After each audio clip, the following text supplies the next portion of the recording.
Good morning mga ka-agri. Tayo po ngayon ay magmamarkot the easiest way.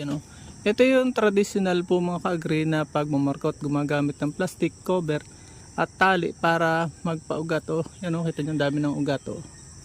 Pero hassle at time consuming at laborious din kung iuupa mo. Ngayon, nagamit po tayo ng kakaibang technique yung napanood natin sa video.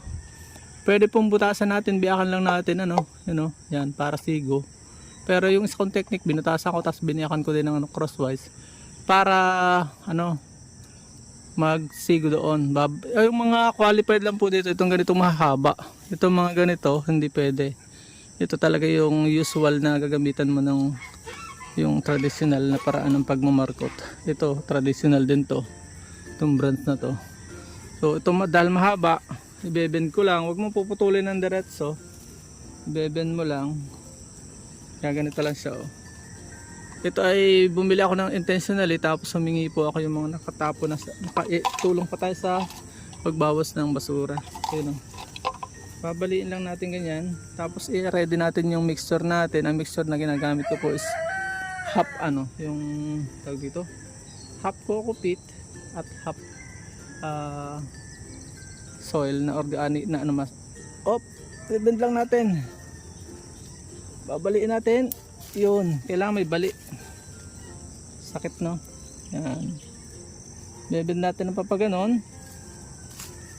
Ilang araw lang yan ay sisibol na, popper sa kasi siya. Tapos susuot natin, kinuha ko rin yung mga takip yun. Wow, sigo siya. And then lalagyan natin ng mga lagyan na natin ng soil. Napakadali, matagal pandaldal ko para sa trabaho. Ayan. Siksikin lang po natin. Mas maganda kung punuin natin ito kung kaya. Kita nyo, napakadali. Ilang minuto na ba ako? Wala pang 3 minutes. May daldal pa yun, may paliwanag pa. Punuin na natin para kitang kita yung ugat. Kung may mabibili po kayong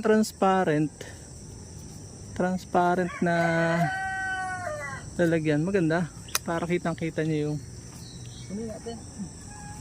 Diba maano siya, hindi siya laborious ang piga ka ng piga, tali ka pa. Ito walang tatalian, makikita mo na lang siya dyan, puno na siya ng ugat. 1 to 2 months yan, pwede na. Pag nakita mong may puti-puti na dito ang ugat, ready to harvest na po yun. O kaya nalalaglag na yung dahon ng ating kalamansi. Madami na. Punuin na natin para maganda-gandang tingnan yan. Pag puno na po ay atin na siyang sasaraduhan. Close na natin yung cap. O diba, hindi ka na magtatali o sigo. Okay, so ganyan lang kadali ang mga pagmamarkot mga ka-agri. Saksak natin ang kaunti pa. Gagawa tayo ng isa pa, mapakita ko sa inyo yung isa pa, pero hindi ko na ipapakita. Pakita ko lang sa inyo yung traditional. Ito yung traditional ko. Kailangan mo na siyang gasgasin, tanggalan yung palat, siguraduhin na tanggal yung lamad at iwanan siya ng 1 to 2 days ang recommendation para mag-heal at mapresa siya. Doon sa pagbebend na ganun, ito pa isa pa, mag-demo pa ako ng isa pa, ay mapresa. So ano pang hinihintay mo? Kung kayo po ay napagpala sa video ito, i-share mo na para sama-sama po tayong matuto at umasenso. Paalam and God bless. Please support all Filipino vloggers pagkat sa budol ka kasi po lahing Pilipino. Paalam po, bye-bye. God bless.